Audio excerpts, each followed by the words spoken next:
Hello and welcome to the Comicsspiracy, episode 584 for the week of Sunday, April 16th, 2023. We have a somewhat special episode of the Comicsspiracy podcast tonight, a little bit different than normal, but we'll get to that in a second. My name is Ryan Higgins. Who else is here with me this week? Brock Sager. And Kevin. Hello, everyone. Well, this is it, Kevin. Yep. This is it, Brock. Final episode. Good night, everybody. Thank you for all your support. Oh, God, I wish. So it is bizarre to work on. I now know how everyone else feels in so many industries. Where because I've never had to deal with this, really, right? I mean, when I'm doing something, I'm like, oh yeah, by the way, we're moving the store in like 6 weeks. I guess that's just happening now. Like, there's nothing that I do that's really a secret, like something we really have to deal with.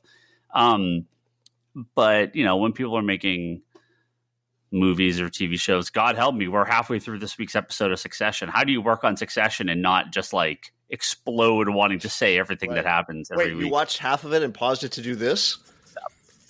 Dude, I scheduled myself so I could finish it before we started recording. All right. Well, we'll finish it after. Don't tell them about the but there's you know, God, you're working on a Marvel movie for years and you can't say word one, right? So about 2 years ago, it was June of 2021. Yeah. So we're coming up on 2 years ago. I approached Kevin, and then shortly after, Brock and Toby. But I wanted Kevin's help on the back end stuff. And I said, you know, we for years have not done anything big for our anniversaries at the store. Like, they come and they just sort of happen, and I just don't really care. Like, it's some birthdays. Right. You know, we do this on the birthdays podcast. Are nice, but I'm like, we're 12 years old now, and you're like, yeah, whatever, fuck it. I don't. Just whatever. I don't care. 10 years, like, I mean, it's whatever. Sure. Like, you want to celebrate, go for it. But I was like, you know what? We're coming on 30 years of the store. Now, be clear, Ryan. You haven't owned it for 30 years, just so anybody doesn't know. Yes. Correct. The store was open. See, there's conflicting dates. I think it was like a soft opening in April of '93, and I don't think they like really opened until July. We've always celebrated July as the anniversary of the store, but I saw paperwork that like things like went like kind of live in April. So maybe they like were getting it together and officially opened in July. I don't really know, but we used July as the opening because I wasn't here at the time. I don't know. Nobody really remembers. Unfortunately, the original owners have passed away. So yeah, there's nothing I was able to really confirm, but we've always celebrated July. And so I said, you know, it'd be fun. I said, you know, it's a dream, right? Everyone that works at a comic book store, everyone buys comics. You'd be like, would it be fun to make your own comic book? Oh, the comics conspiracy comic. Doug. So this does go back, right? Doug, the original. So the long and short history of the store. There were two owners of Comics Conspiracy when it opened, and the original owner, Mark. I never met him. He passed away very shortly after they opened the store. He was very young. He was like in his 20s. And so Doug, the guy that had opened the store with him, ended up kind of taking over. And he had another job and he did a bunch of other stuff. So like the store, he didn't have the store for all that long. But I did work with him for a couple of years before he sold it. And then I bought it shortly after that. But he did some writing, and he had his own line of comic books that he made, and he ended up writing for some other companies, too, some small press companies. So yeah, there's been comics from Comics Conspiracy in the past, as we are, you know, a legally different company at this point, so it's not the same thing. But those comics are out there. If you ever see Comics Conspiracy's comic, that is the old owner of the store, Doug Myers. But yeah, I turned to Kevin and I said, you know, wouldn't it be fun to make a comic? Kevin writes, Brock went to school, you went to school for English and English creative writing. Yeah, exactly. Yeah. Toby has done some stuff. He likes writing and does editing and directing and stuff like that. And Leanne's an artist, obviously. You know, I did school, I did some writing, but like I never really did anything with it. I say Kevin's a journalist, right? I mean, Kevin does writing. I was like, wouldn't it be fun if we did a little comic for the store for our anniversary? We'll just do a couple short stories. We'll print and run, just have it there. And I don't remember if it was like that original conversation or somewhere shortly after that where one of us... I still have the piece of paper from that day at the store because I put a date on it. When we sat at the counter at the store as a piece of paper out of your printer with a ballpoint pen, and I wrote the whole business plan on front and back of that piece of paper, and I still have it. So it happened. It happened like at the store. You said the words, and it ignited right then. Well, I said like, but we were just talking, and we'd be like, wouldn't it be fun if we could do this? Everyone seemed into it. I said we have 2 years, plenty of time. Plenty of time. Funny how 2 years goes by pretty quickly these days. Just so you guys know, 2021 was 2 years ago.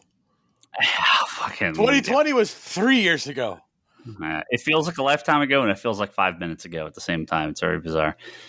So I said, it would be fun if we did this comic, but it would be cool. Like, we know people that work. I know a bunch of people that work in comics, and Kevin between the panels, he's interviewed tons of people.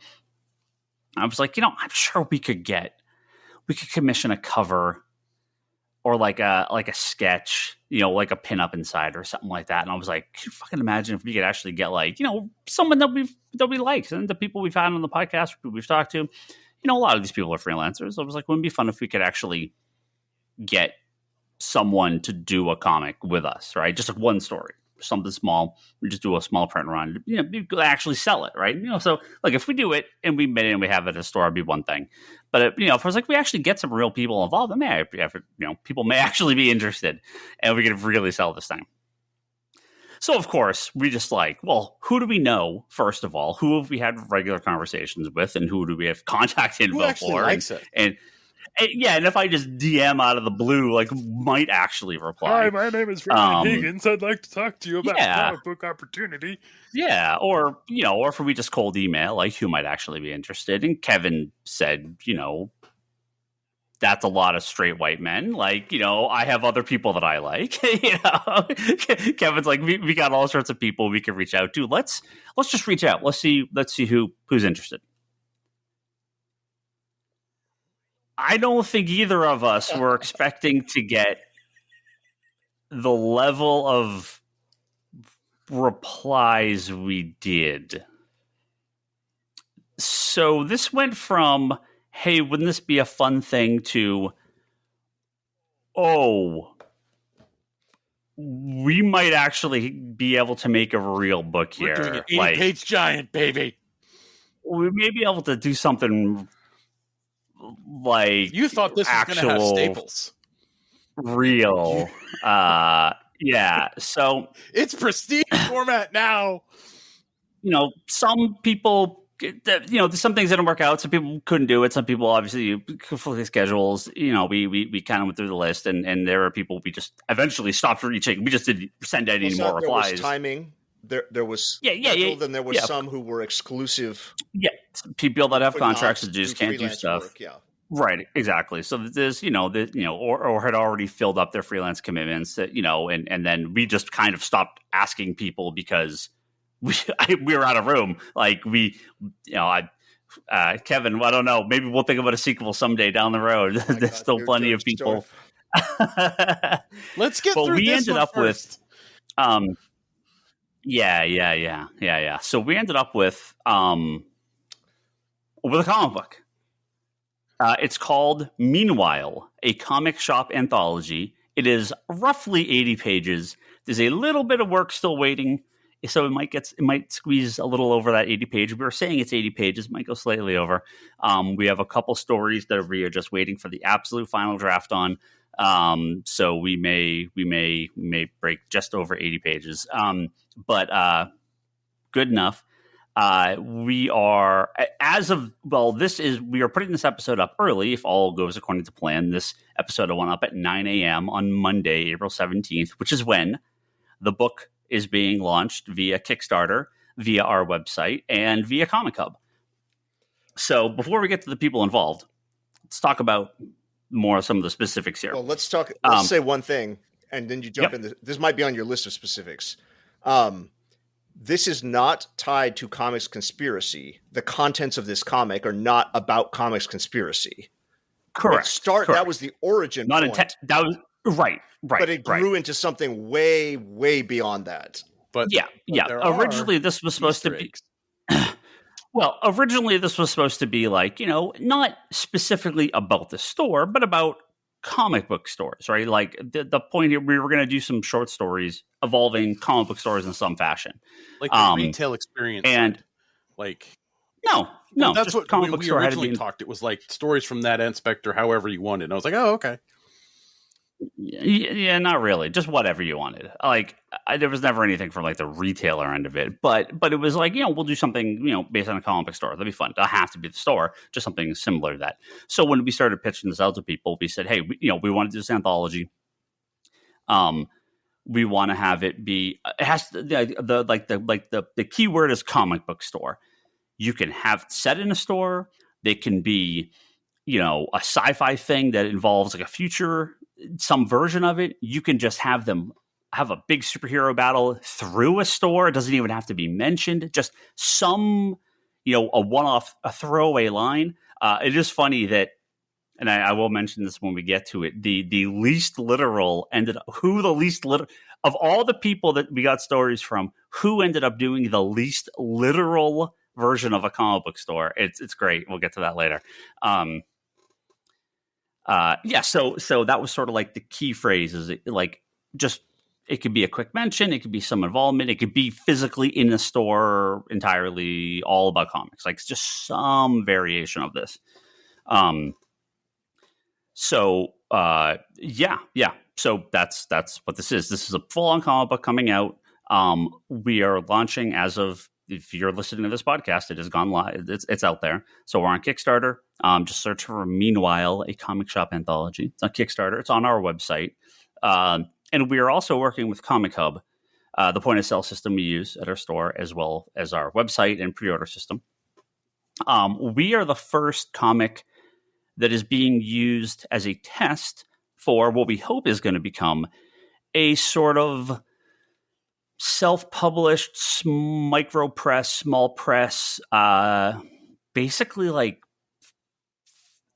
orders, like fulfillment system and order system. So like when we go through and order comics from Lunar or Penguin or Random House or Diamond Comics, the big comic distributors, right? We're ordering into their system, and then the companies ship to the publishers, or the publishers ship to the distributors ship to us.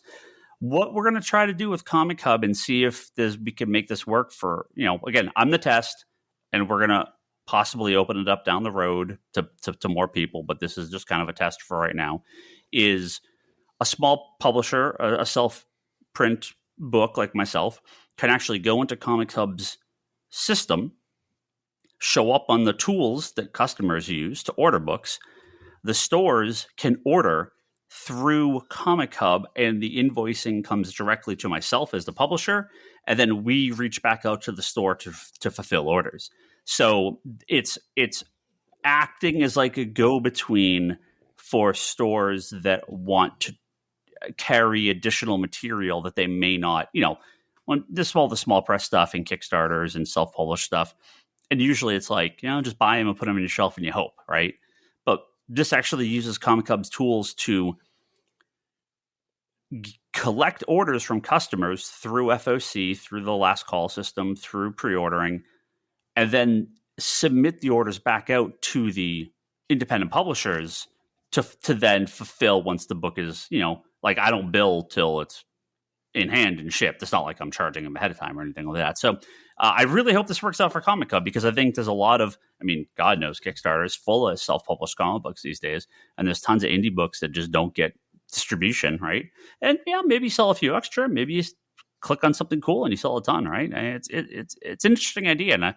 And it's supposed to go live Monday, so I'll obviously update after this recording and when all the Comic Hub stuff is up and done. That's sort of the plan. So it's an 80-ish page, a little over 80 pages probably. Book is $9.99. This is what should hopefully feel like a traditional 80-page modern comic. So think of those 80-page DC books that they've released in recent years and some of the larger format books from Image. It's standard comic trim.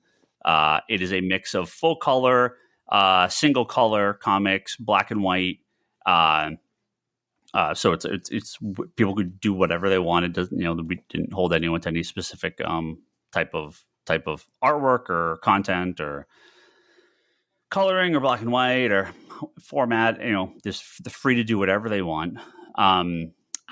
There's nothing. I would say it's mature only because it's not a kid's book, but there's no. I'm trying to think. Is there anything that's like graphic or nudity call it like or PG-13? Yeah. This is not.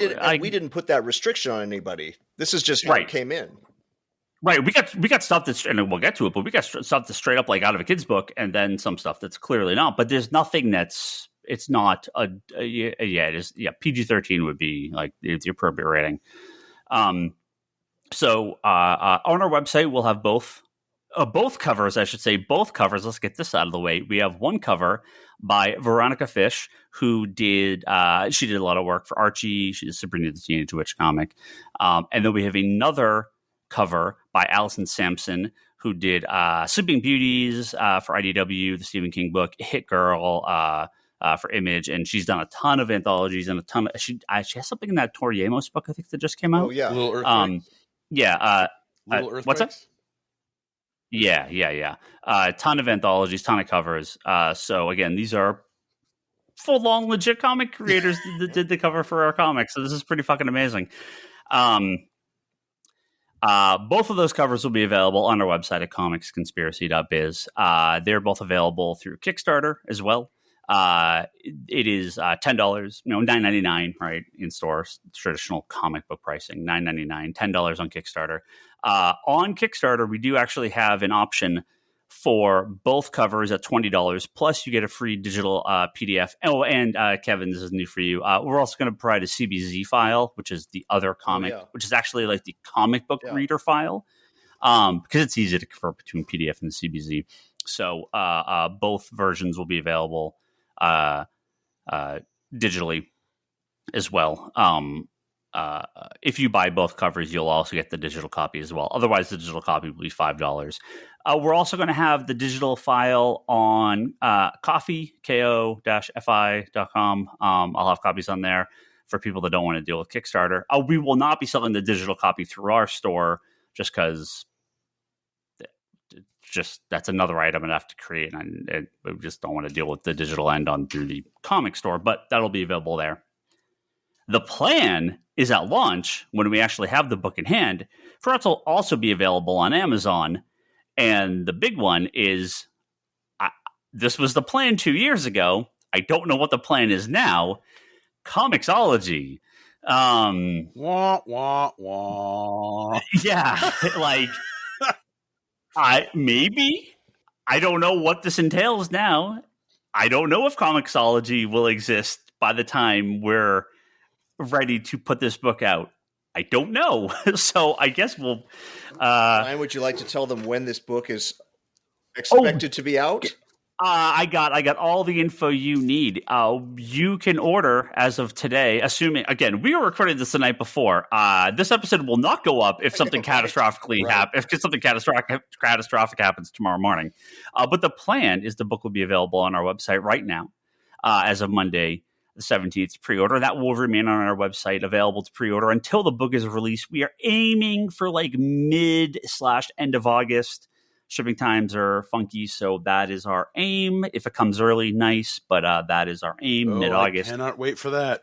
Woohoo! That's my job. It's going to be hot in that we're going to be shipping all day.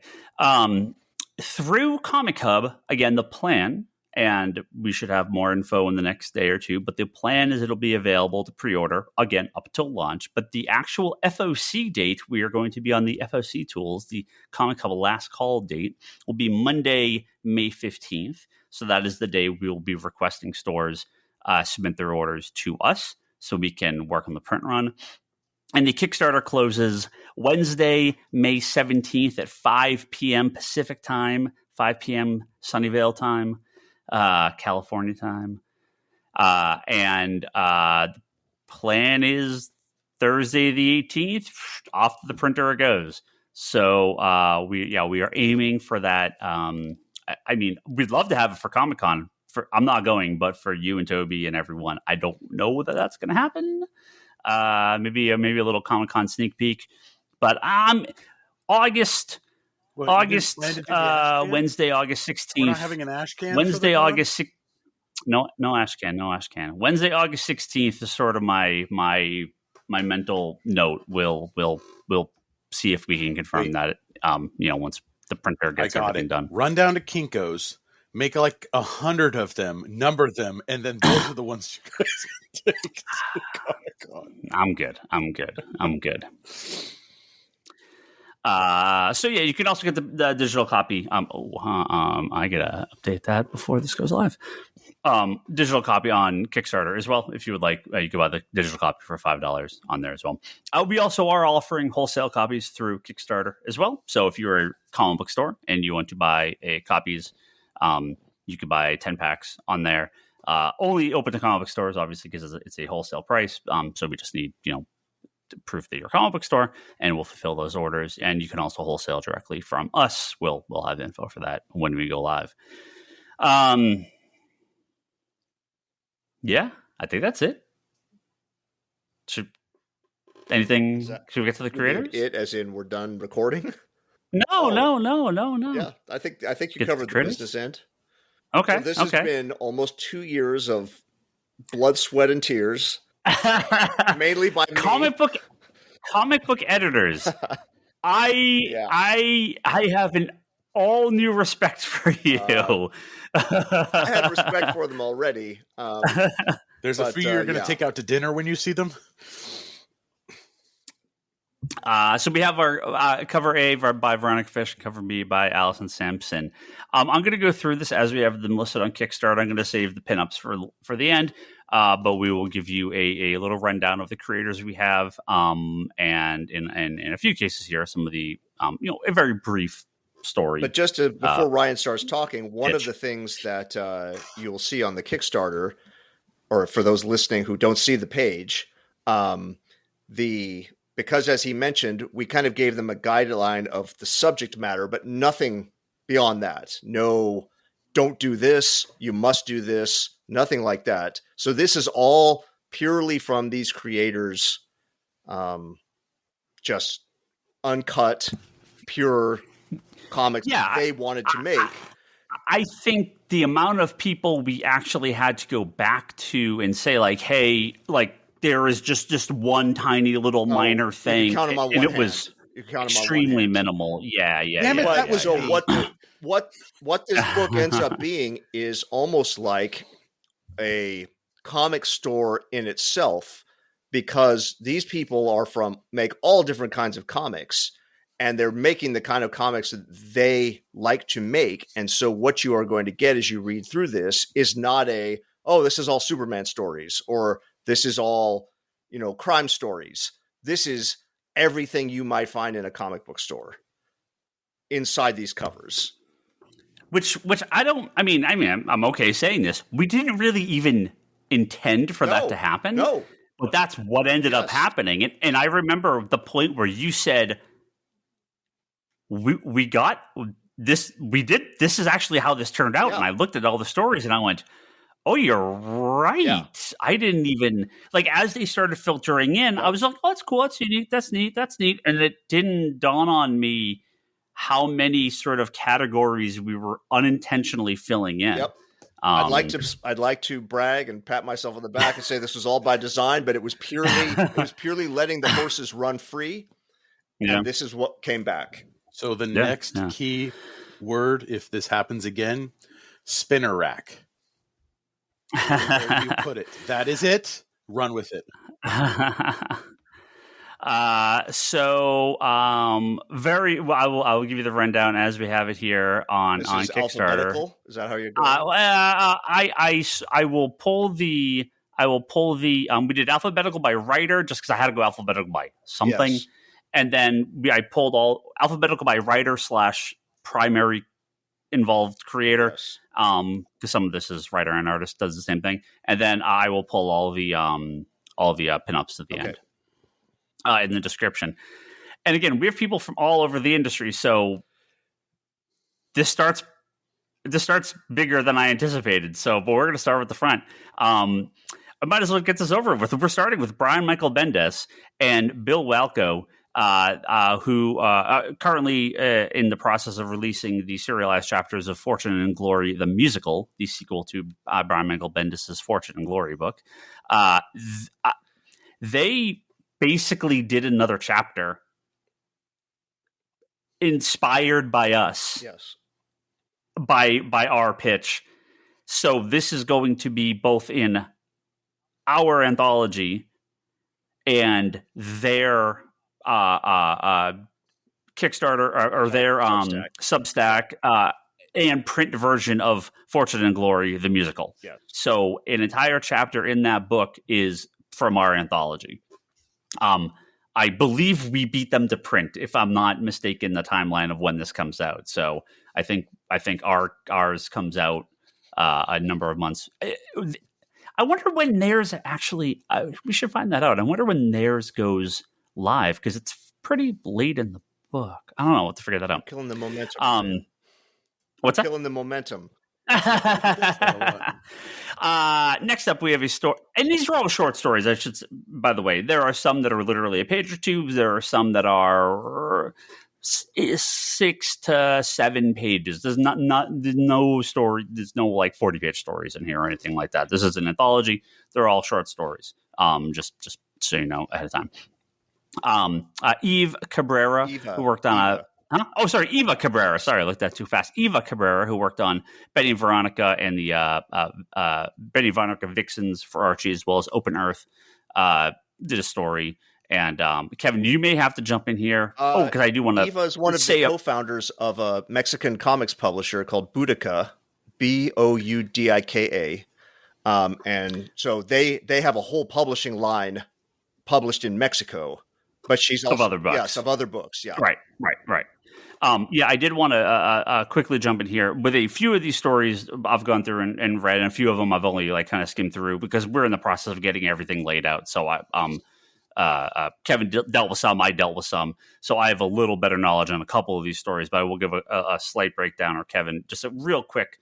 With Bendis and Walko's story, it's basically about Bendis's life, about his time working at a comic book store. Yeah. So from like the point of view, so Eva's story is about a creator who comes to a signing, and the kid who's working at the store, and the paths cross. Next story up, and again, this is not the order they are in the book. This is just the order we have them here at Kickstarter. Dan Johnson from customer of Comics Conspiracy, longtime customer of ours at the shop, one of the first people I thought about when we were doing this. Also, he worked for DC for many years. He worked on Justice League, JLA. He wrote during the Morrison and Wade run. He did some of the fill-in issues there. I'd say most prominently known for Chase, which was a fantastic series he did with J.H. Williams, introducing Cameron Chase and making Director Bones the DEO. Like, that's all him, right? So all that stuff that they've used in the Stargirl TV show, and they've used Bones and everything, right? I mean, that's all from his run on Chase. So he has a story with Rachel Distler, artist on the Nightcrawlers, unrelated to Marvel's Nightcrawlers. And I will say this is a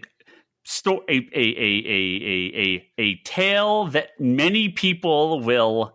I don't want to give the story away, but I will say this is a tale that many people will find familiar, and you might recognize the owner of this business.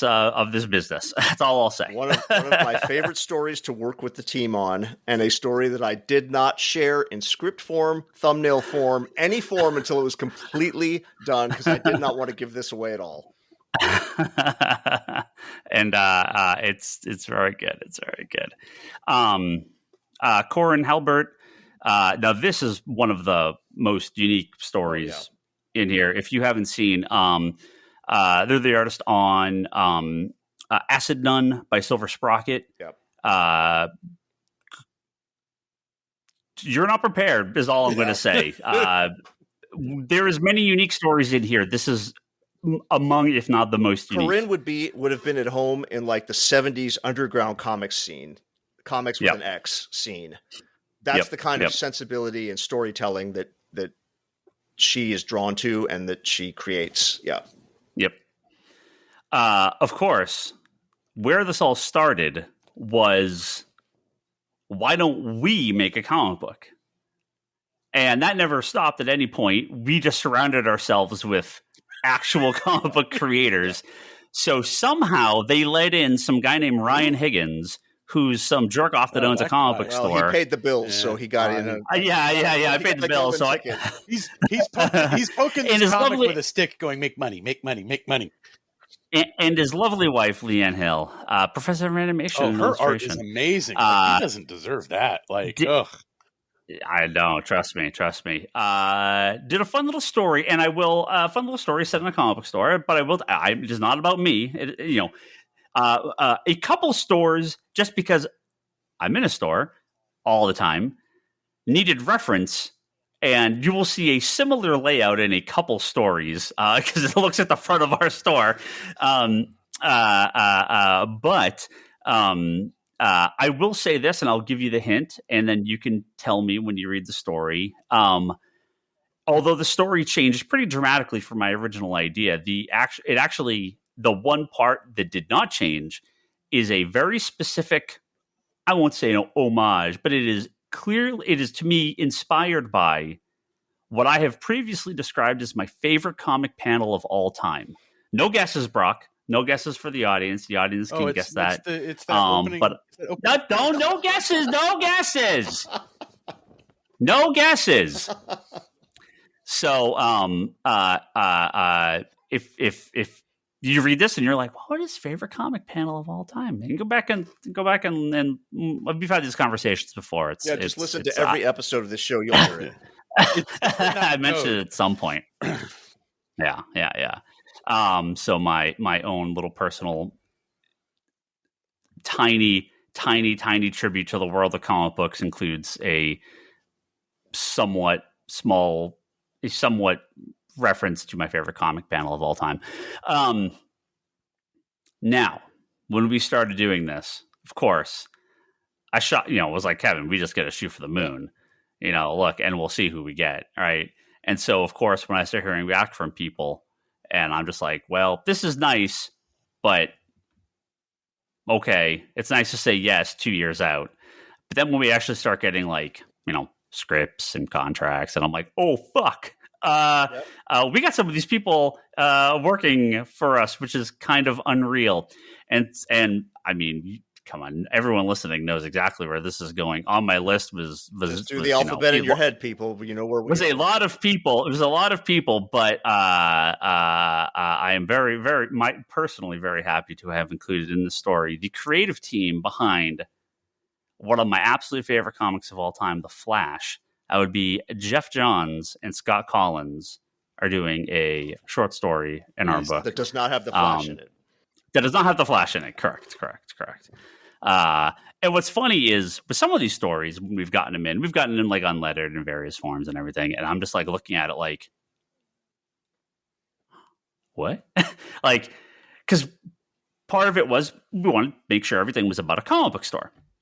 And a couple I'm looking at, I'm like, through the process, I'm like, did they not get the message? Did they not get the memo?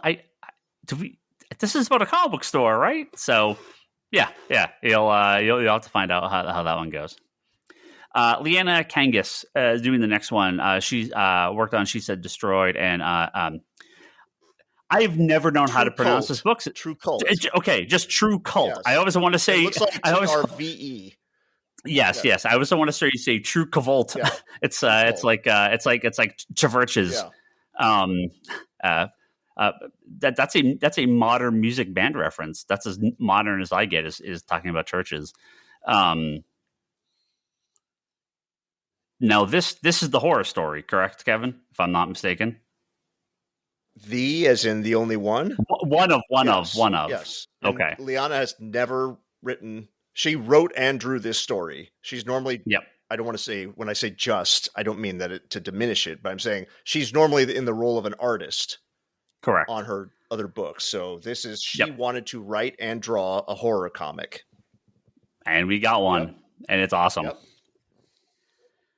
Now you may, why don't I give you Ariella, Kristantina. Yes. You got a little, I think you got a little more of a story on this one. So Ariella, give the credits first. She worked on. Yes, correct. Worked on Insects, SEX. Yep. Insects from the Aftershock. Also working on the upcoming book of Scott Snyder, Chains. Yes.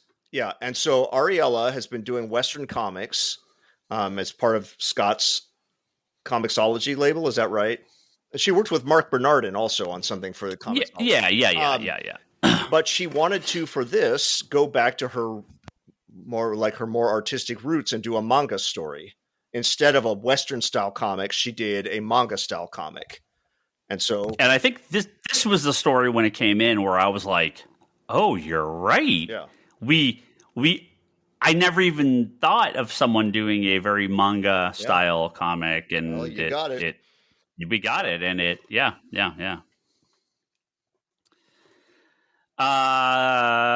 let's see. Going down one more. Oh, and this is one of the earlier stories we got in this one pretty early.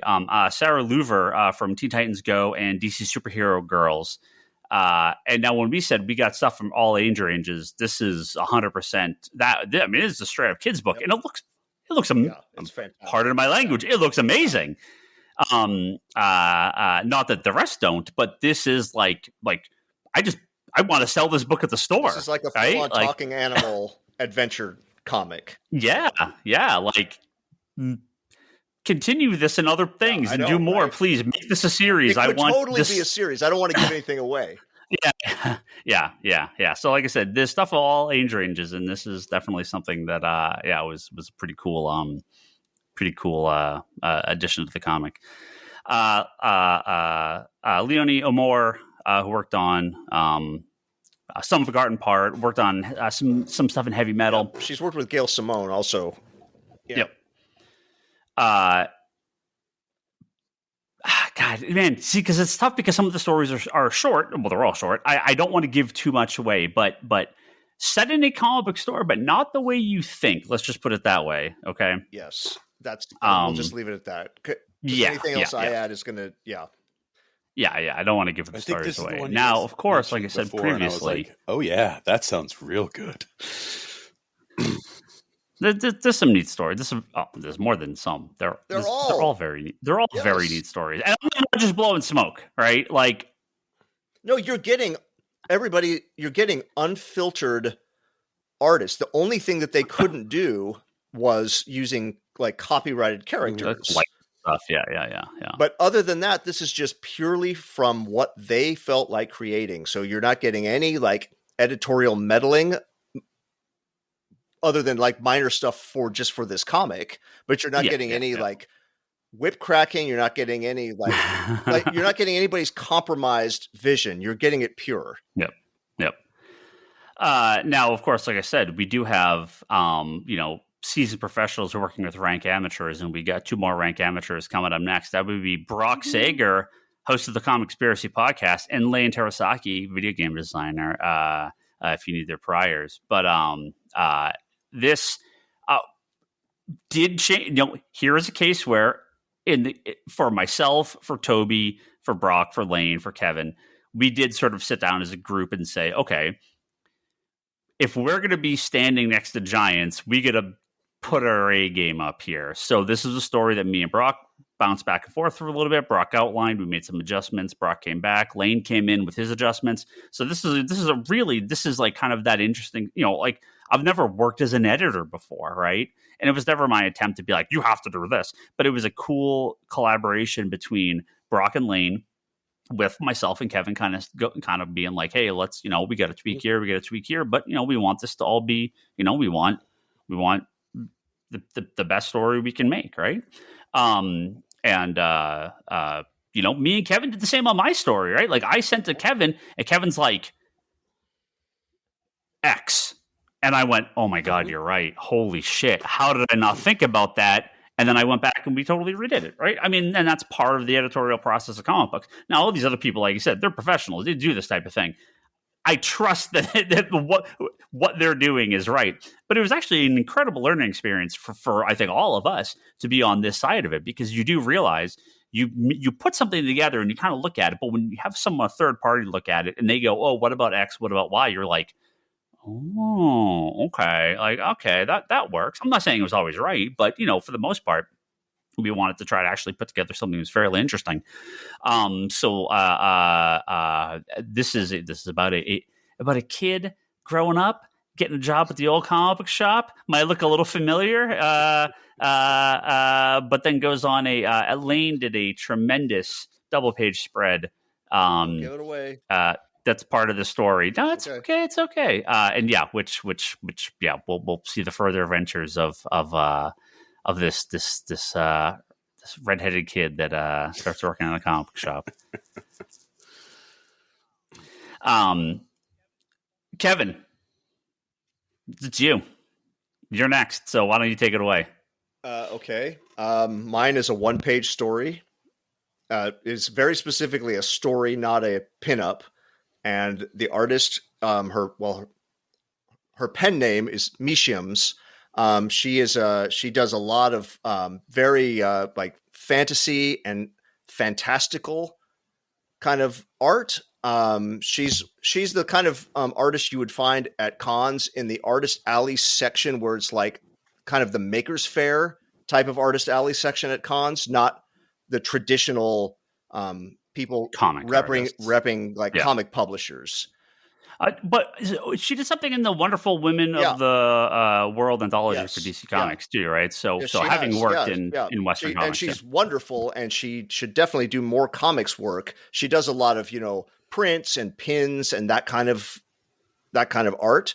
But yes, we did a 1-page. The challenge was to tell the story because this was, when we put this together, it was unclear how long this was ultimately going to end up being. I didn't know how much room we would need for the other pros coming in. So I didn't want to like carve out for myself 6 pages of story. So the challenge we set for ourselves was, let's tell it in a single page. It has captions. It's not just a picture. It has captions. It's lettered. But that was our goal. And I think she came through spectacularly. Now, this is not just blowing smoke, okay? Everyone knows I love Toby. Everyone knows Toby loves me. That might be him sitting muted on chat. Despite the playful relationship we have in this podcast from time to time, at the end of the day, Toby's a good guy and a good friend. I've known Toby for a long time. That said, I was a little concerned when he told me he was going to make a book. He was going to make, because I was like, Toby, I actually 100% want you involved in this, right? Someone is sitting muted in the chat. It could be Toby. He fell asleep because I know he was off to see a movie. I'm here. There he is. Where are you going with this? So keep going. I'll tell you where I'm going with this. So Toby said, this is my idea for the story, and I just didn't reply because I figured he was either lying or he is a horrible writer. And so then he sent me a script, and he said, hey, just check with Kevin. This is good. I think you were maybe not 100% locked down on creators, but we will, of course, we cannot go without mentioning the Grosjean brothers themselves, Justin and John Grosjean, who have done some stuff for the Comic Conspiracy podcast in the past. If you remember the fantastic Bryce as Cable pinup from years ago. There was the Toby wing. Was it a Toby wing? Is that what it was officially called? I think it was called Butt Yeah, Wing. Butt Wing. But Toby as Nightwing comic. You can find all this. Maybe we'll have them post that back up on the Facebook group or on Twitter. Some art in the past, and I know Toby said he had wanted to try to get him to do some art for this project. But when Toby sent me the script, I was like, all right, here we go. He told me the pitch, and I was like, okay, let's see what he actually gives me. Of course, the pitch he gave me was all fake. Because Toby sent me a script, and I was like, huh. No, Toby, I'm not. It is one of my favorite stories in this. I'm not even joking. No, tell me what you thought of the original script. It was fucking horrid. Like the original thing, that was the thing, right? That's the thing you sent me was fake. Yeah. And then you sent me the real script. I'm not lying, Toby. I really it's very good, Toby. I am very proud of you. It's very, very good. And the Grosians do an awesome job. They completely nail the art on it. They do a great job. Yeah. I don't want to. I think we all did a pretty goddamn decent job on this. It's you get weird about praising your own work.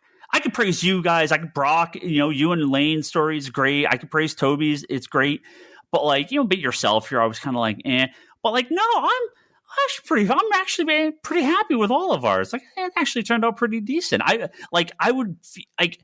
hope that if any of ours was just fucking wretched, we'd all have the ability to tell each other, like, look, if you're putting something next to Jeff Johns, like, you've got to not Don't be worry. the worst thing in the Don't worry. I would have told all of you guys that. Oh, Kevin is brutal. I promise. He is I would have brutal. told all of I you. love it. Kevin is just no nonsense. Like, nope, this needs to go. Like, this works. This shit. Brock, and Brock, you even said this, right? You had a story. We had talked, and then you gave us a story, and we're like, these are kind of different. And Lane came in and said, he's like, I wanted to do something that fits Lane more closely as an artist. So we went back through and pitched and sort of and changed it up, not insignificantly, but the heart is still there and the intent is still there and the purpose is still there. The dialogue the dialogue is all your dialogue. It's reworked and some stuff is added for his. That's how editing works. Yeah. We just took the dialogue, we just screwed the stuff around, and the thing that came out to me is it's an awesome mix of your story and Lane's story, and it just we just kind of compress this stuff together, right? Like Toby, again, I was 100% terrified. The thing he was going to give me was the real thing, and I was just like, no, like Toby, I'm sorry, but no.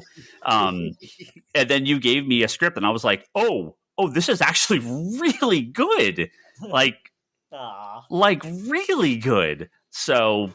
Well, you did read the version that's probably like version 6 or 7 at that point, and I did completely pivot the story. Like that's writing, right? That's how this works, right? Yeah. I mean, again, you did that. You went back and forth. I know you and Lane talked a lot about it, right? Yeah. Me, Brock, and Lane and Kevin did theirs. Me and Kevin worked on mine. Kevin had his, but he's had more experience with this, so Kevin does some of his own. I mean, we all had this experience of. This is a collaborative effort. Me and Leanne, I had an idea, and Leanne, I don't want to leave Leanne out of this conversation either. Leanne, I said, character is like this, and she goes, how about this? She goes, and she did all these sketches, and I'm like, that's significantly better than what I had in my head. Boom, right there, that's the one. And it completely changed, right? Just the story immediately became better because she's like, no, this character design that you're sort of thinking doesn't work. Let's, these can be better. And finish up. And Kevin completely changed my story. Like, not completely changed, but it's like the heart's there, just turned it left, and it's like, oh, boom, there you go. This is better. Like, this immediately is better. So it's fascinating, like the collaborative effort of comic books. Like, it's so good. Like, you guys, it doesn't just come out perfect day one. Given me the kind of page count, right? I was like, how many pages? Like, you said 3 or 4. I was like, okay, cool. We were, all of us, like Kevin said, we wanted to let other people go as long as they needed, so we kept all of ours as short as possible. I think we're all three in your one. We're all three in Kevin's one. So we wanted to step aside and let everyone else in, and then we would come in and because even on my script to Lane, mine was 4 pages. But I had told Lane, you can do whatever you want. You can cut this. You can get this out, however you want. Like, because I knew that if you needed a 3-page story, you'd use a 3-page. If you needed a 4-page, you could use it. So I wanted to give the story. But when like Kevin read it and he's like, well, and we bounced the ideas back and forth, and Lane added his stuff to it. Yeah, like you said, the heart is there of what I had brought to the table, but Lane's ability bringing his stuff, it just makes it a more, it makes it pop, and you can tell on the page. Yeah. And I think that's the thing, right? And I've seen this in comic books, and I complained about this regularly in comic books, where there have been times where I've seen mainstream, massive titles, massive IPs, where you look at the writing and you look at the art and you're like, man, these guys are just not in sync. This artist is just not right for this character. This writer is just not right for this story. And I mean, look, comic books are, God damn, it's hard. Like, it's incredibly hard. I can't imagine being part of Marvel or DC or Image and having to crank out 50, 60, 70 books a month. Like, oh my God. It's, we had the ability to kind of come in here and fine tune some of this stuff. We give ourselves a gigantic lead time, and at the end of the day, everything we're doing is incredibly short. So honest, it's like, Ryan, you gave us a gigantic lead time. What do I do? You pissed away 23 months of it. Like, not till when is it due again? You're like, in 2 weeks. I'm like, oh, let me start working on this. I still remember the conversation with Toby in December of 2021, where he said, "When's it due again?" And I said February '23, which he read as February 23rd of 2022, and was like, "What? That soon? I can't get it done that soon." And I said, "No, 2023, not February 23rd." Oh, no problem. No problem. Fast forward to February 2023. When's this due again?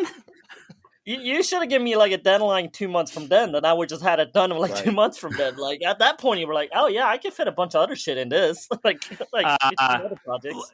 Let's just say we definitely gave people a buffer, because we knew this is exactly what was going to happen. Let's just say there's one person on this podcast whose sphincter was extremely tight for a large portion, because like literally Friday afternoon, like 2 days ago, Friday afternoon, we're like, what do we do? But you can figure that out yourself. But we are not done. We're not done. I John and Justin did an amazing job of mine. They did a great job.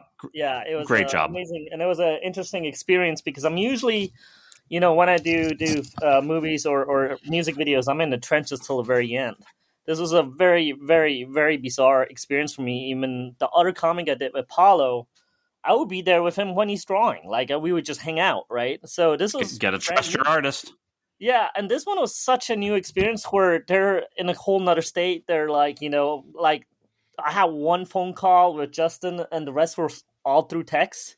So it was like a completely different experience. And also once the script went off to them, I was like, wait, what do I do now? Like, this is strange to me. This is a new feeling. Like, I was not used to it, but really hats off to both of them. I appreciate them very much, and been wanting to do a real project with them for a while. And as an Eminem song goes, you only get one chance, one shot. So I was not going to fuck it up, Brian. No, like I said, I love it. I believe the next person you can only announce half. Nope. We got one. I'm alphabet. You are right, because after SID comes SIM.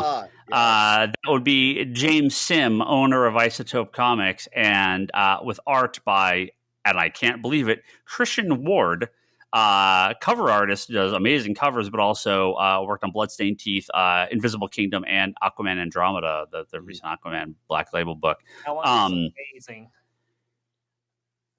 This was one of those stories where I went, it's been a comic store, right? That's all I'm going to say. That's all I'm going to say. And listeners, remember, people could get to it however they chose to get to it. Yep. And we just when I said at the beginning of this podcast that of all the people to do the least traditional, like the least literal version of a comic book store, it ends up being James, who, and look, and people have heard me talk about James in the past, and I don't know if you'll hear this. I mean, I tell them this in person before, like, so this is nothing new. He basically, if I have an idol in the comic book industry, it's James. When I was younger, working at the store, before I bought the store, and he was running Isotope Comics up in San Francisco, we used to go up legendary parties. He was running it when he transitioned over to the new location. I bought the store, so I went from as a customer to, like a kind of customer of his. I wasn't like a customer, but I'd be up there for the parties, knew him online, and then actually working in the industry with him. James is, if you look at our two stories, you're going to be like, well, they're nothing really alike, right? But in my mind, he is the essence of what I think is an amazing comic book store from the casual outsider's point of view.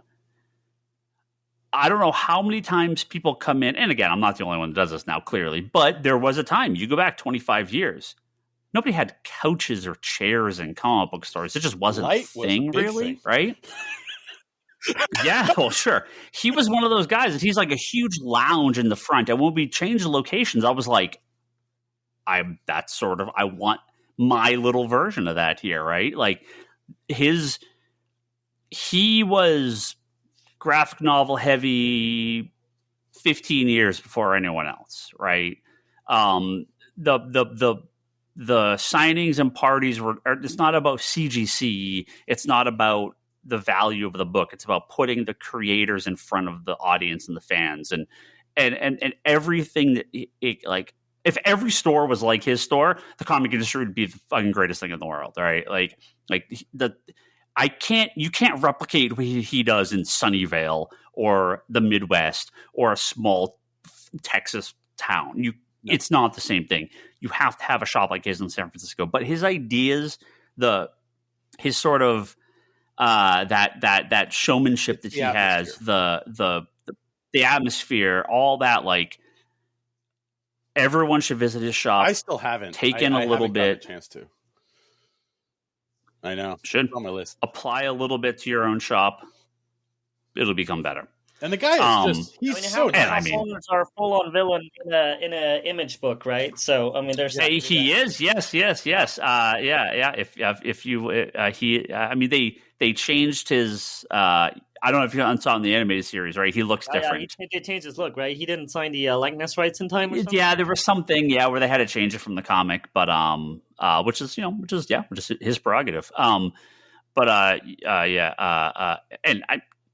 that is not to overstate Christian Ward doing the art. What a get! Holy crap! Kevin only showed me a very, very small teaser, and it looks amazing. Like, just yeah. Now this next one, once I announce it, you will understand the situation. Tread softly. Well, you will understand the situation of why we are still waiting for this story, and this was something we knew. Yes, basically, we were told, like, to a degree, like, we can, but we have a window. Yep.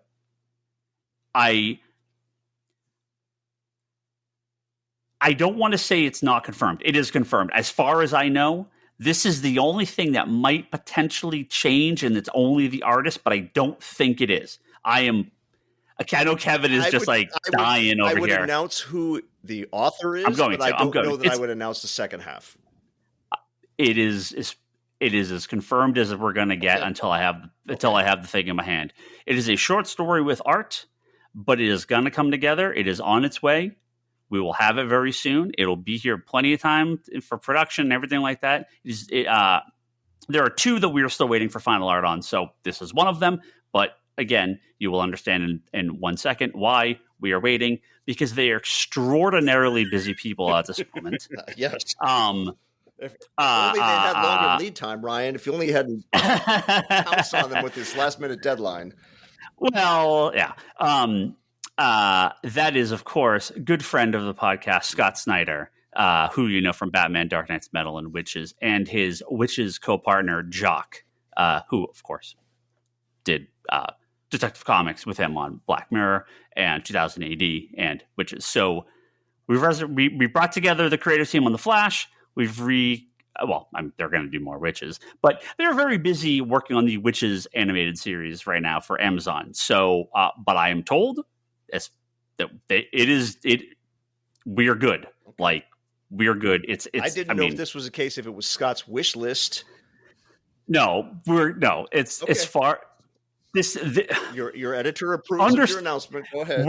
It's live at 9 a.m. in the morning, so it's official then. One of the cooler stories in this book, and also proof that we did not dictate specific tone and or sort of like, must be happy and super positive about everything. There's actually a couple of those in here. You'll find them when you read them. Jen St. Ange, who's done worked on some of the Minecraft comic stories from the Overworld, and the Ouija Woja. Is that how you pronounce it? That's the new graphic novel that just came out. Yeah, I've never heard it said aloud, so I don't know how to pronounce it. It's like Ouija board, right? Like Ouija Woja. Wrote a story about it's funny because we have 2 stories that are similar but different, and there's a couple horror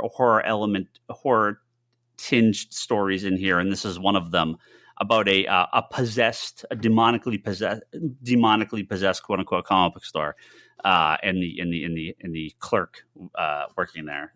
Very, very cool story. Only a couple of stories left, but still amazing stuff to come. Another story by Lucy Sullivan.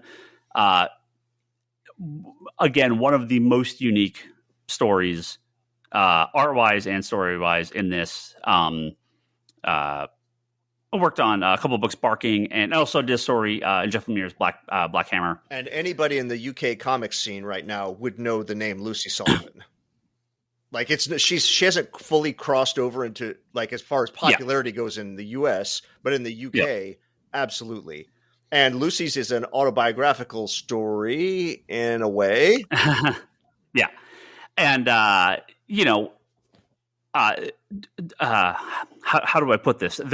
Most of these are very, when I say professional, I don't mean that this is not unprofessional. What I mean is clean, lettered, colored, this, like, her art and writing and dialogue and word, it is, I love it. It's scratchy, it's sketchy, it's so it's so unpolished. But I don't like, it reminds me of like Guy Davis or Eddie Campbell, right? That sort of, which I actually, ironically, I was just looking up. I had no idea the complete Bacchus volumes went out of print, and I'm really pissed because I never bought them. I was actually literally looking this up the other day. I need to get those. Speaking of Eddie Campbell, but love the story, love the art. It's super cool. It's so different from, again, like some of the others, completely different from everything else. What do we got? I think I got 2 stories left, and then some pinups. We got some big people. This is maybe the coolest. From such a neat creator to have involved in this, because they're not a comic writer, really. At the end of the day, she's not, right?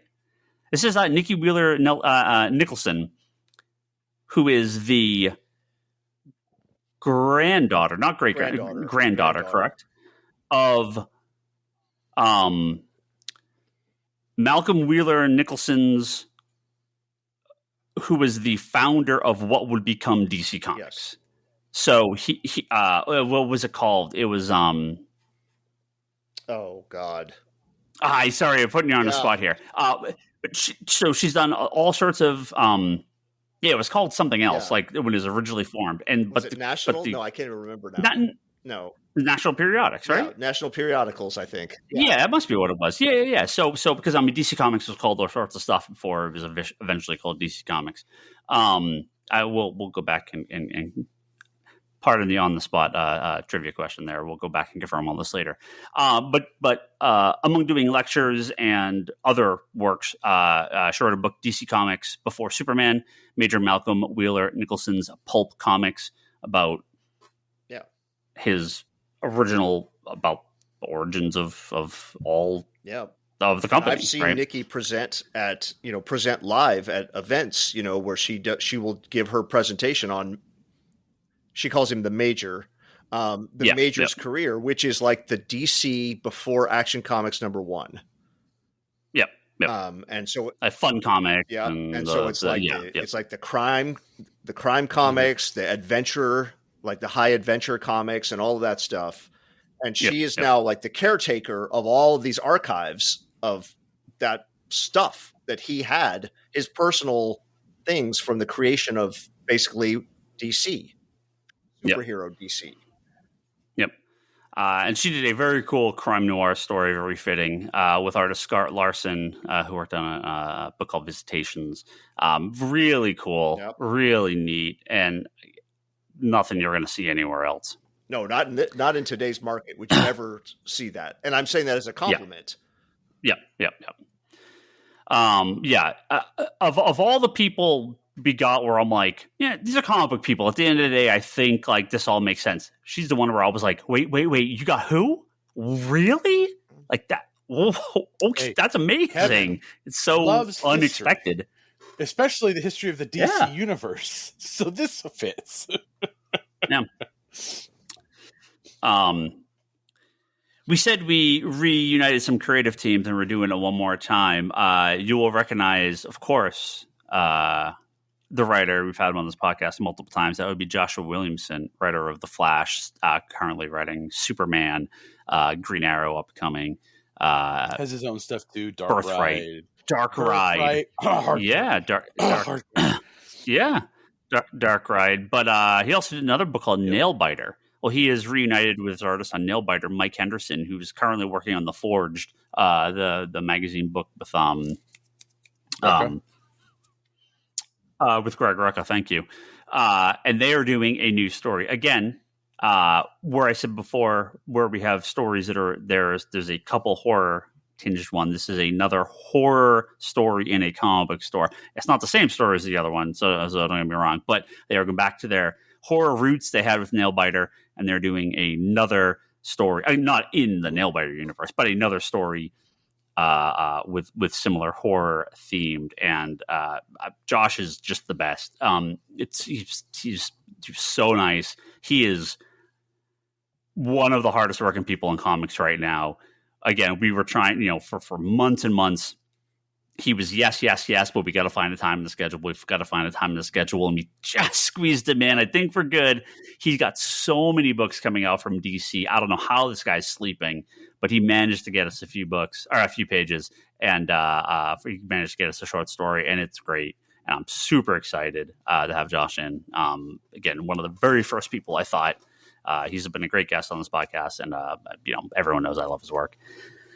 So that is it for the stories. However, that is not it, because there are more people involved in this. We also have multiple pinups here. And Kevin, if you have anything specific, you can this is harder jump in, because we can't really talk about a premise. Well, no. I mean, like the artist, if you've got something kind of specific. Yeah. So this is when I realized as I go through this list that I have not said some of these people's names out loud before. So, Kevin, please correct my butchering of a couple of these. What are you talking about? This is the best part of the podcast. Us mispronouncing names. Aranga D. D, thank you. Very cool pinup, I will say. That, Kevin, I think this is one of the earliest ones you got in, and I'm really happy with this one. Again, we're not trying to pinups. I mean, it's a pinup. I don't want to spoil a pinup, but it's like doesn't. I mean, there is a story to all of these pinups, but they are a pinup, so it's like, you know, we don't need to go into descriptions. They'll be in the book, but we do have samples of all of them on the Kickstarter. Done work on Red Sonja, book got canceled. Ashanti Fortson worked on another person. We're also working on the Wonderful Woman of the World anthology for DC Comics. Another book called Leaf Lace. Sorry, I got to scroll down here a little bit more.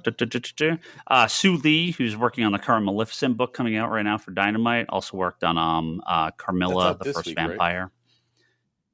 Right? Maleficent, no, we just FSC'd it, so it's in a couple. And she's writing and drawing it, I believe. A big get, Maria Lovett, who did Luna, Faithless, a few other books, lots to cover.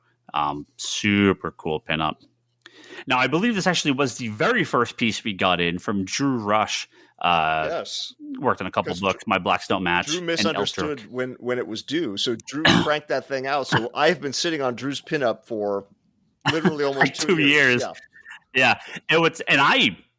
It's one of my favorite pinups. It's one of my favorite pinups in the book. Great. I love it. It's so great. And he cranked this out in like a week. Like a week. Yeah. And I'm just like, because we were kind of going back on what we were going to do for covers, and that was on my list. I was like, I just want to use this. Yeah. If we commissioned for a pinup and just pay him more into a cover, maybe. Like, I love this piece. Kaylee Rowena did another pinup here, Party of Your Afterlife in the Scent of May Rain. The title she worked on. Sorry, I got to keep scrolling here. Jody Tong did a very, very funny pinup. Worked on Buddy Mom. And Lynn Yoshi worked on the DC Pride comic and another book, Nuclear Power, for that's Aftershock? No, that's Fanbase. Fanbase Press. Oh, is that is it? Yeah, that's the one you had at the what store. Am I thinking of? Oh, fantastic. That's Lynn, yeah. Yeah, excellent. I think that was Aftershock. Am I missing a pinup? Is that everyone? I think that's everyone. Scrolling back. I think that's everyone. Yeah. That looks good. Of course, we also have lettering. You can never forget the letterer. Colorists, they have. We have creators. Everyone's created in the book. But we had a number of great letterers as well as some people. Plenty of people lettered their own book. But work Nathan Kemp, John Hill, Ed Luce, Ariana Maher, and Micah Myers, who've worked on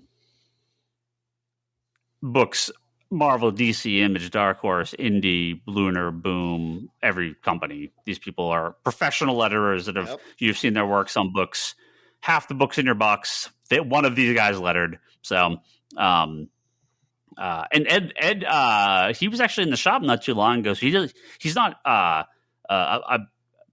letterer by tradition. So he did Lovable Oaf, which is, I know, one of James's favorite comics, and they've had him regularly up in San Francisco. And I had talked to Ed at WonderCon about this, and I was saying, because Ed was one of the first people I reached out to be part of this, and he was saying that at the time, not to go into his personal details, but at the time he was kind of stepping away from comics, and so he just wasn't looking at incoming things about work at all. It was just a conscious choice he had made for other circumstances. So he never even knew.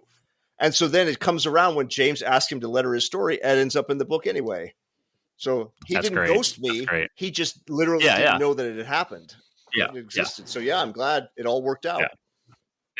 Yep. And like I said before, like there are other people that we've had various levels of talks with, and and we had to just sort of eventually kind of let some stuff not go through because we kept getting confirmations and people agreeing and things were going, and we're like, okay, well, this does need to stop at some point. I think we do not want to overreach we can't here. Still be grabbing pages, a year from now, and still exactly. Yeah, we do need to actually put this thing to bed, as they say. Of course, I cannot forget. Edited by Kevin Sharp and Ryan Higgins. Thank you very much. I'll take my first cover credit. Paid for by Ryan Higgins and hopefully the lovely people at Kickstarter. It is bizarre to talk about this publicly and for so long. And there's going to be some interviews coming up. We're going to be on a few different places. We're going to be promoting this obviously regularly through the shop and newsletter. And anybody who listens to this podcast, you do not need to hear us on any other platform because you already got all the info. You got the extremely long version of it. But I'm basically going to tweet this entire conversation tomorrow. So I got to do it all again tomorrow. So if you can listen and read my tweets at the same time, because I'll probably be saying very similar things. Too. Can't wait for my Instagram posts. Kickstart the shit out of it. It's wild. So this is what I remember if I said this to Leanne or you. I remember who I said this to, but I described this like moving. You know how when you move, you get all the big stuff out, and you're like, "Cool, I'm done," and then you see all the little stuff left that you got to pack up, and you're like, "Oh shit, I actually still have more work to do." When the Kickstarter was processed and approved, and I was like, "Oh, we're done," but then I'm looking at it and going like, "Oh no, there's still so much more work to do." Video games, man. Because for the next month, you unlocked another level. During the course of the next month, we finish layouts. We do get in those last couple stories we're waiting for. Most of it's done, but we get to reformat stuff. We get to prep everything for printer. We get it finished. We get to get Kickstarter done. We're going to be receiving orders at the shop. We get to submit the thing. I'm on vacation, so between email and Kevin, hopefully you're on U.S. time, so you get to help out a little bit on that in case there's any emergencies. And then we get to actually get the book. That's my job. That's the easy part. When it actually shows up, assuming it doesn't look horrible, like I messed something. Of all of this, my absolute biggest fear is submitting that final file, because there's not really much going back after that. We will get a proof. But what if I fucked something up? That's the biggest fear. What if I'm the person that left that one page out of the Jack Kirby Fourth World Omnibus? That's on me, right? That's on me and Leanne. All of the finger pointing, all of the goddamn DC's collected editions. What the hell's going? Who's asleep at the switch over there? Well, guess what? Guess what, big man? Now it's time. Yeah. Wait a second. You didn't put Lane's 2-page spread across 2 pages? That's the next 30 days. Well, in my conversations with so my conversation has been on several levels, like script levels, layout levels, thumbnails, lettering level. But another level that I've had these conversations with is the creators who need the story to start a certain way, like placement wise. So we're basically putting together a mixtape. Yep. Where it's not only like you have to be considerate of the page turns, but you have to be considerate of the story flow and the material and what goes together and what clashes and that kind of thing. So our plane has been cleared for takeoff, but we've still got a long way to fly. Those flight attendants got to make sure everything's locked and secured. That pilot has to wake up the navigator. Yeah. Yep, but we're all excited. Close. Oh, I'm very excited. I'm it is such a relief, and also okay, now it's head down time and put this baby to bed. So yeah, we got some time, but we'll get this done before the due date. So it's awesome talking about this publicly. It's so tough. It's so tough. Yeah, I mean, we could have talked about it for 2 years, but I didn't. You don't want to, right? The idea was, let's actually get this done. Let's get this official, and then put it out. And do this the right way, because I didn't want to announce it and then it falls apart and it doesn't happen, right? Yeah. Well, there you go. I hope some people listening buy it. It'd be nice. Your hour and a half paid advertisement here. If you're a regular customer of Comics Conspiracy, no need to pre-order. You can order on Comic Cup, or we'll have plenty of copies to the shop. Pre-ordering is nice, or prepaying is nice, but no obligation, no need to. We do hope people do. If you are a mail order customer, we will be sending print runs, so we're gonna, have copies. But I don't know. Maybe it blows up on Kickstarter. And anybody listening, right? Anybody listening, I don't know. I'd say this. Like, I can't say that I'm completely neutral just because I've seen the sausage being made, but tear my page out of it. Okay. Just pretend I'm not even in it at all. If you're comfortable going to your subscription box and paying $4.99 for a monthly comic, then you are going to absolutely get your money's worth out of this 80-page comic. I can promise you are getting your money's worth, and you're getting a huge variety of talent and stories you're not going to see anywhere else.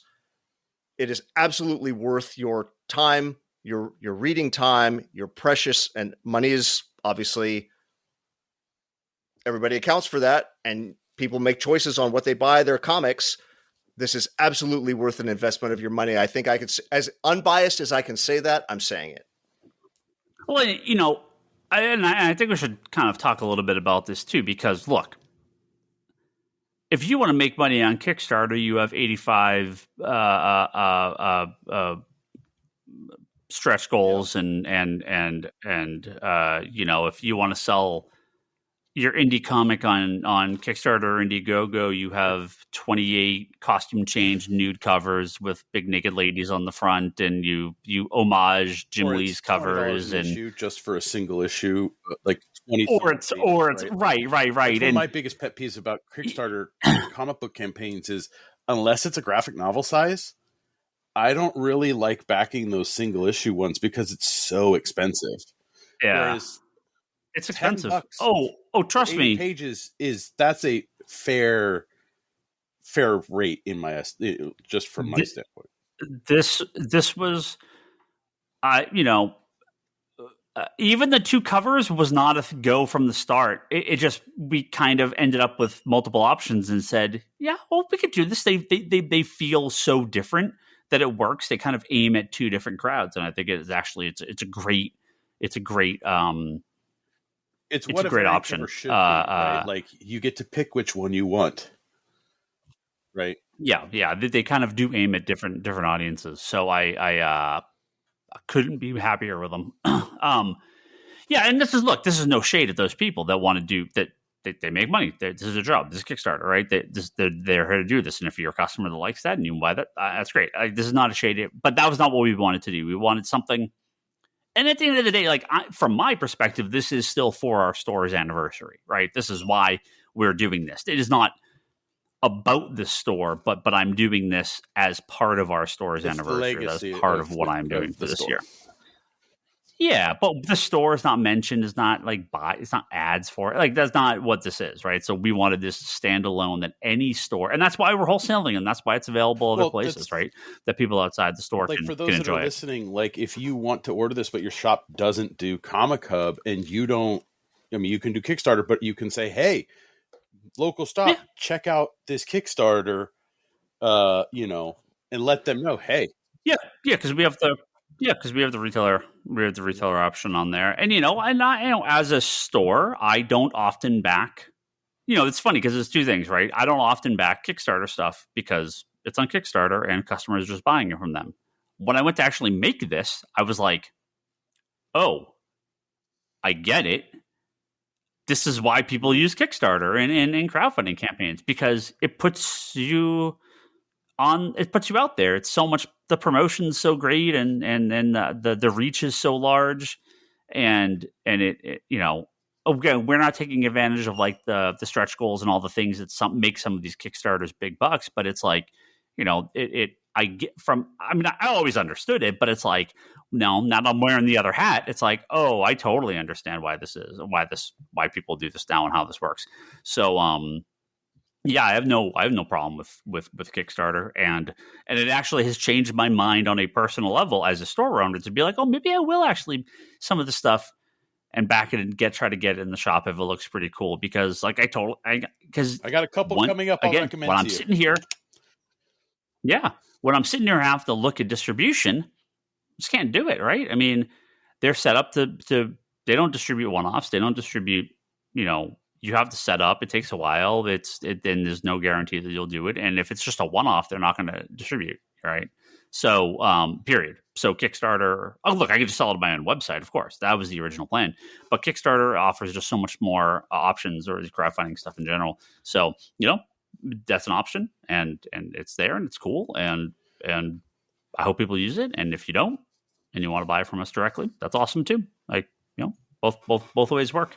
And we set the crowdfunding goal real low, just so we would hopefully it passes pretty quick.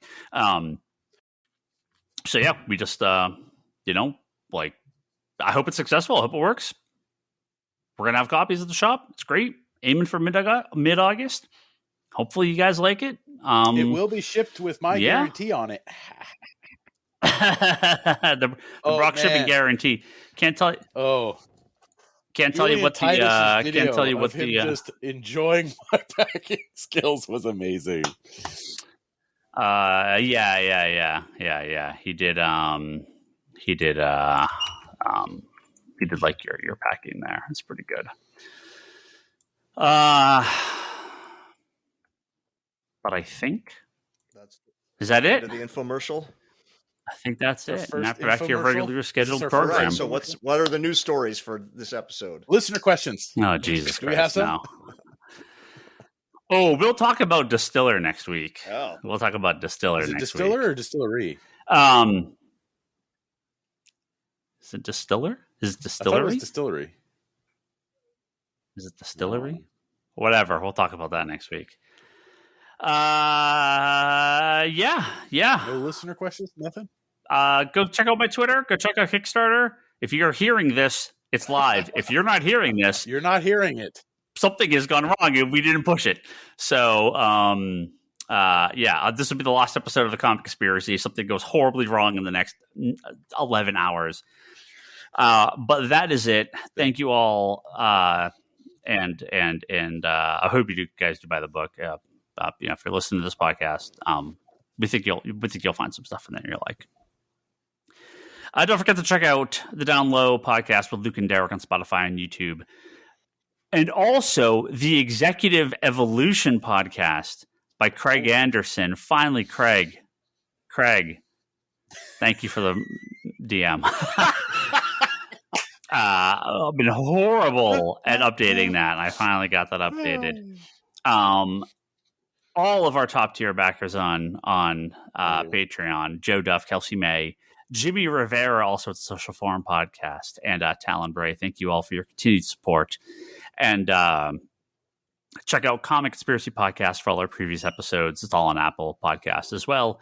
If you go to comicsconspiracy.biz, you can buy Meanwhile, a comic shop anthology. Oh, maybe we'll tell them the other names we had. Maybe that'll be a story for down the road. We're going to save those for the next podcast or for the next anthology. You can buy copies of Meanwhile, a comic shop anthology right now at comicsconspiracy.biz. It's not in stock, and we won't have it for a few months. But you can prepay for your copy if you would like. Also, I should get the Kickstarter URL once it's live. I'll do that for next week. Well, some of us need that. You got plenty of PR. Come on, step it up. You got a month. Oh, no, you don't have a month to get me that. You have to get me that now so I can do it. No, I mean people have a month to order it. You can go to conspiratorBrock.com and see his videos and posts over there for Brock. Check out the Wanderers in the Fourth Dimension podcast, Charlie's Doctor Who podcast, Kevin's weekly interview series called Between the Panels at fanbasepress.com. Many of these creators, at this point, almost all, many of these creators, including this week's have been guest, interviewed. Jeff Johns. Yeah, there you go. It's interviewed at Between the Panels of Fanbase Press. And my wife, Leanne, you can see her artwork at leannehill.com and etsy.com/shop/leannehillart. And you can see her artwork in Meanwhile, a comic shop anthology, available now at Comics Conspiracy and Kickstarter. And find comic shops all around the world, all around the country, all around the country. Yeah, I'll say all around the country. Wherever we distribute, you can find it. We won't know until it's over. In middle-ish August. If you're on Twitter and you want to see a tweaked version of this podcast, you can go to Ryan Higgins Ryan. Brock Sager is Brock. Toby's Toby XI. Charlie is Sandy and Chaos. Kevin is at Kevin Sharp. The store is Comics Con Store. And if you want to hear the shortened version of this, you can listen to the Geek Box this week, which will have which I will be talking about this anthology as well, but in a much more condensed format. And Manga Nations, our good friends over there, talk about manga and anime. Thank you all very much. Thank you for listening to this podcast where we rambled on about the book we made. Infomercial. And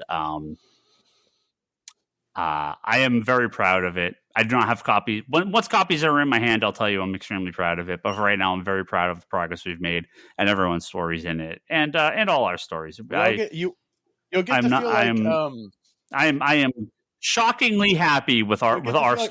Marty McFly's dad when he opens up the book and the box and his book is in there. Look at that.